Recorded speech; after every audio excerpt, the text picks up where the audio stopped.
Hello, what up? Ako nga pala si Teo, ang naging pro. Problema sa kalaban at sa kakampi. Let's go na mga pare, baka maubos pa ang oras natin dito kaka-intro. So dito nga mga pare, sinamahan ko muna ang call dito para bumilis ang kanyang pagpa-farm. At dito na nga tayo para mag-clear. At katapat ko Layla! Sigurado kayo dyan! I-hit ko lang yan eh! So dito na nga, pumunta na ako ng turtle kasi magkakaroon ng turtle fight at pumuwesto na ako sa Gidley at nakita ko si Amon, kinadehanan ko ang dalawa at plok!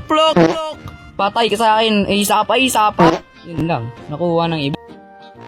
Dito nga pala nagkakaroon na naman ng turtle fight kaya sumama na tayo at nakita ko to si Amon. Anong gagawin ko kay Amon? Ayun na, hampasin ko to para. Plok! Patay kang pistika! So dito nga pala ay umuwi ang Layla nila kaya nagkaroon kami ng time para mag-push.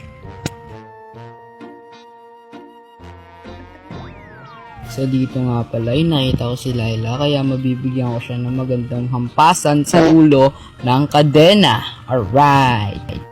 So dito nga pala ay may binibigyan ng aking kakampi kaya tutulungan na natin siya para mapatay ito. So dito nga pala ay nagkamali ako at ako ay may bibigyan dito. So dito nga pala may nakita akong kalaban dito at babatuloy ko siya dito ng padlock. Binato ng padlock eh no? So dito nga pala may pinipuntiri ang obsidian namin kaya tinulungan ko na rin siya para mapatay ito. Dito nga pala ay dapat mag-heal lang ako dito, magla-lifesteal. Kaso nakita ko ang mga kakampi ko na tinatapos ang base ng kalaban at tatapusin na nila yan. Wala silang awa eh. The end.